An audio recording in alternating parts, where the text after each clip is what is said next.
آپ جانتے ہیں دوستوں کہ نیو یارک کیوں ڈوب رہا ہے؟ یاد رکھیے دوستوں، دنیا میں قدرتی آفات کا سلسلہ دراز ہوتا چلا جا رہا ہے۔ اس کی مثال گزشتہ دنوں میں اور گزشتہ مہینے میں ترکی اور شام کے زلزلے، لیبیا کا سیلاب اور مراکش کے زلزلے کے بعد اب نیو یارک میں آنے والا شدید طوفان باد و باران ہے،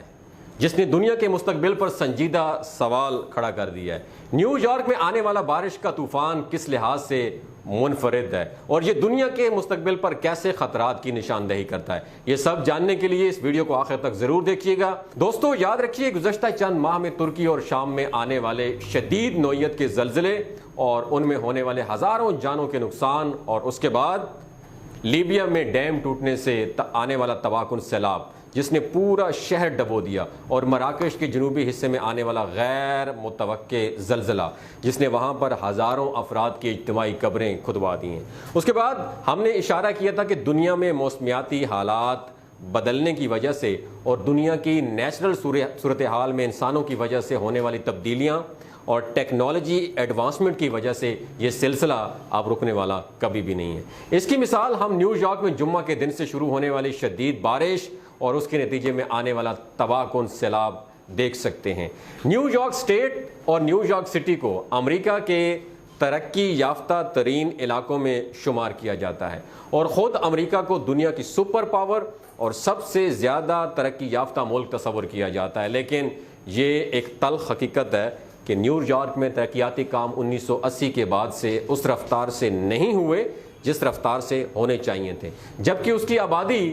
بڑھتی چلی گئی۔ آج نیو یارک دنیا کے سب سے زیادہ گنجان آباد ترین شہروں میں شامل ہے، جس کی آبادی اس وقت 2.5 کروڑ سے بھی زیادہ ہے۔ شہروں کا انفراسٹرکچر ایک حد تک قدرتی آفات کو برداشت کر سکتا ہے، لیکن جب انسانوں کی آبادی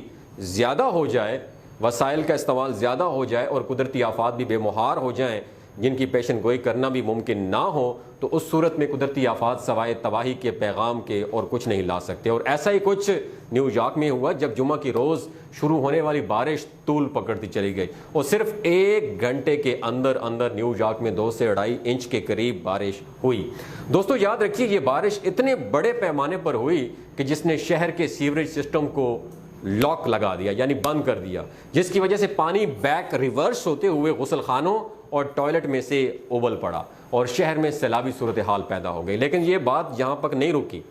بلکہ وہ بارش ہلکی ضرور ہوئی لیکن ابھی تک جاری، اور اس مسلسل بارش نے نیو یارک میں نظام زندگی درہم برہم کر دیا ہے۔ نیو یارک جیسا ترقی یافتہ ترین اور دنیا میں اسٹیٹس سمبل سمجھا جانے والا یہ شہر اس حالت کو کیوں پہنچا، آئیے اب اس کے اسباب پر روشنی ڈالتے ہیں۔ دوستو یاد رکھیے، جدید ترین اور ترقی یافتہ شہروں میں بارش کے پانی کو نکالنے کے لیے بچھائی جانے والی لائنیں اور پائپس شہر کے سیوریج سسٹم سے بالکل الگ رکھے جاتے ہیں، جو گزشتہ ادوار میں ایک ہی قسم کے باعث مشتمل ہوتے تھے۔ یعنی پرانے زمانے میں بارش کا پانی لے جانے والی نالیاں اور پائپس اور سیوریج کا گندا پانی نکالنے والی نالیاں اور پائپس ایک ہی ہوا کرتے تھے، اور دونوں قسم کا پانی ایک ہی ٹریک سے راستے سے گزر کے جاتا تھا۔ لیکن جدید شہروں میں ان دونوں قسم کی لائنز کو اور پائپس کو الگ الگ کر دیا جاتا ہے تاکہ کسی خرابی کی صورت میں یہ لائنیں اوور لوڈ ہو کر بند نہ ہو جائیں اور شہر میں ہنگامی صورتحال پیدا نہ ہو۔ جیسا کہ ہم نے پہلے ذکر کیا کہ 1980 کے بعد سے نیو یارک میں ترقی یافتہ کام بالکل نہ ہونے کے برابر ہے۔ وہاں پر میرا اشارہ شہر کے اسی انفراسٹرکچر کی طرف تھا جہاں پر نئی نئی بلڈنگز بنتی گئیں اور انسانوں کی آبادی میں اضافہ ہوتا چلا گیا۔ لیکن شہر کا سیوریج سسٹم اور سٹورم سسٹم جو ہے، یعنی بارش کا پانی نکالنے والا سسٹم، اب بھی بڑی حد تک پرانا ہے۔ شہر کے وہ حصے جو جدید آباد شدہ حصے ہیں، یعنی جن کو آباد ہوئے زیادہ وقت نہیں گزرا، وہاں تو سیوریج کی لائنیں اور بارش کا پانی نکالنے والی لائنیں جو ہے نا وہ بالکل الگ الگ ہیں۔ لیکن اگر بات کی جائے تو اب نیو یارک کا 60 سے 70% حصہ پرانی لائنوں پر مشتمل ہے، جن میں سے سیوریج، گندا پانی اور بارش کا پانی ایک ہی لائن سے گزرتا ہے۔ اور یہیں پہ سب سے ایک بڑا حادثے کا پیش خیمہ بھی بنا جب جمعہ کے دن سے بارش ہونے والی مسلسل بارش ہونے والی جو بارش ہے وہ جاری ہے اور نیو یارک کا بیشتر حصہ سیلابی صورتحال میں گر گیا۔ نیو یارک کے سب سے زیادہ متاثرہ علاقے اس وقت کوئنز اور بروکلن جیسے تاریخی علاقے ہیں، جہاں یہ پانی بیسمنٹ یعنی تہ خانوں کو آلموسٹ بھر چکا ہے اور سڑکوں پر بھی کھڑا ہو چکا ہے، جس کی وجہ ماہرین تعمیرات اور وہاں کے وہ کانٹریکٹر ہیں، ٹھیکیدار ہیں جنہوں نے شہری انفراسٹرکچر کو تعمیر کیا، اور وہ کمپنیاں جو اس سب میں حصے دار رہیں، وہ یہی بتاتے ہیں کہ چونکہ نیو یارک کے سسٹم کو بدلا نہیں گیا اور لائنیں الگ الگ نہیں کی گئیں، جس کی وجہ سے یہ لائنیں بند ہو کر چوک ہو گئیں اور پانی بیک مارتے ہوئے اپنے نکلنے کے پوائنٹ سے واپس کو ابل پڑا، یعنی غسل خانوں اور ٹائلٹس جیسی جگہوں سے پانی واپس نکلنا شروع ہو گیا اور اس نے ان جگہوں کو بھی بھر دیا۔ دوستو، آپ صورتحال کی سنگینی اور خرابی کا اندازہ یہاں سے لگا لیں کہ نیو یارک جیسے شہر میں جہاں ایسی آفات سے نمٹنے کے لیے بڑے بڑے ادارے موجود ہیں اور جہاں انفراسٹرکچر موجود ہیں، وہاں پہ اس وقت ہنگامی صورتحال نافذ کر دی گئی ہے۔ نیو یارک جیسے دنیا کے جدید ترین شہر میں اس وقت ایمرجنسی سچویشن لاگو ہے اور وہاں کے شہریوں کو اوپر والی منزلوں میں رہنے کا آرڈر پاس کیا جا رہا ہے اور انہیں بغیر ضرورت باہر نکلنے کی اجازت بھی نہیں ہے۔ سڑکوں پر جمع ہونے والا پانی اب عمارتوں کو بھی ڈیمیج کر رہا ہے۔ ٹرین کے زیر زمین سٹیشنز اور میٹرو سٹیشن بھی پانی سے بھر چکے ہیں اور اس کے ساتھ ساتھ مسلسل ہوتی ہوئی بارش اس پر مزید ستم ڈھا رہی ہے اور اس صورتحال کو مزید خراب سے خراب کرتی جا رہی ہے۔ دوستو، کہنے کا مقصد یہ ہے کہ یہ سب جو ہو رہا ہے سو ہو رہا ہے، لیکن یہ جاننا بہت ضروری ہے کہ یہ کیوں ہو رہا ہے۔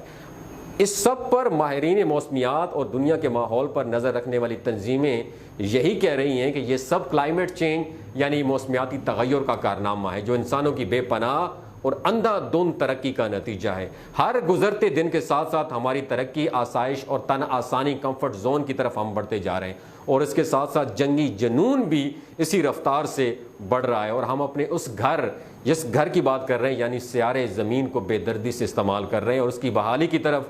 کوئی توجہ نہیں دے رہے۔ فطرت کی طاقتیں بے تحاشا طاقتور ہوتی ہیں اور بے شمار گہرائیاں اور پہلو رکھتی ہیں، جن کو طاقت کو سمجھنا انسانی بس کی بات بالکل بھی نہیں ہے، لیکن انسان کو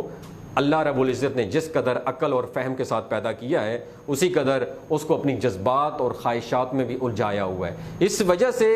انسانی عقل سے کوئی بعید نہیں ہے کہ وہ کچھ ایسے ہتھیار بھی ایجاد کر لے جن سے وہ ایک دوسرے پر ایسی قیامتیں ڈھا سکیں، گویا کہ مختلف لوگ اس بارے میں کنفیوژن کے شکار ہیں اور یہ کہتے نظر آتے ہیں کہ یہ سب آفات دراصل ایسے ہی کسی ہتھیار کے ایکسپیرینس کا نتیجہ ہے جو امریکہ اور چین ایک دوسرے پر کیے جا رہے ہیں، لیکن حالیہ ایڈوانسمنٹ اور ترقی ابھی ہمارے خیال میں اس درجے پر نہیں پہنچی کہ وہ فطرت کی طاقتوں سے نبرد آزما ہو سکے اور انہیں اپنی مرضی کے مطابق مولڈ کر سکے۔ ہاں، البتہ یہ ضرور ہے کہ اس دوڑ میں ہونے والا نقصان صرف اور صرف ہمارے اسی گھر یعنی کہ زمین کو برداشت کرنا پڑ رہا ہے۔ ہم جب تک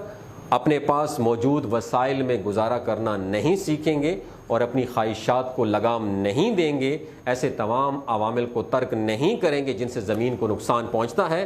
موسم خراب ہوتے ہیں، سیلاب آتے ہیں، زلزلے آتے ہیں، بارشیں ہوتی ہیں، ہم تب تک ان آفات سے چھٹکارا حاصل نہیں کر سکتے۔ اس ضمن میں سب سے اہم کام زیادہ سے زیادہ درخت لگانا ہے دوستو، جو کہ ہمارے نبی کریم صلی اللہ علیہ وآلہ وسلم کی جانب سے ایک شدید تاکید بھی ہے۔ نبی کریم صلی اللہ علیہ وآلہ وسلم نے درخت لگانے کی اہمیت پر زور دیتے ہوئے فرمایا کہ اگر تمہارے ہاتھ میں پودا ہو اور تم اسے زمین میں لگانا چاہتے ہو اور اسی وقت قیامت برپا ہو جائے تو پھر بھی تم پہلے وہ پودا لگا دو، یعنی ایک پودا لگانا اس قدر بڑی نیکی ہے۔ اور آج سائنس اس بات کو درست ثابت کرتے ہوئے اس بات پر زور دے رہی ہے کہ زمین کو بچانے کا سب سے بہترین حل یہی ہے کہ زمین پر زیادہ سے زیادہ درخت لگائے جائیں اور ان کا خیال رکھا جائے۔ لہٰذا دوستو، آئیے وعدہ کیجئے کہ ہم نبی کریم صلی اللہ علیہ وآلہ وسلم کی ان فرمودات پر عمل کریں گے اور اپنی زمین کو ہرا بھرا بنانے میں اپنا رول ادا کریں گے، کیونکہ اسے اللہ تعالیٰ کی نعمت کا عملی شکر ادا کرنا کہتے ہیں اور اس کا ثواب بھی اللہ رب العزت اپنی حضور سے، نبی کریم صلی اللہ علیہ وسلم سے اپنی شان کے مطابق بھی ضرور فرمائیں گے۔ اگر آپ کو یہ ویڈیو اچھی لگی ہو تو ضرور شیئر کیجیے گا۔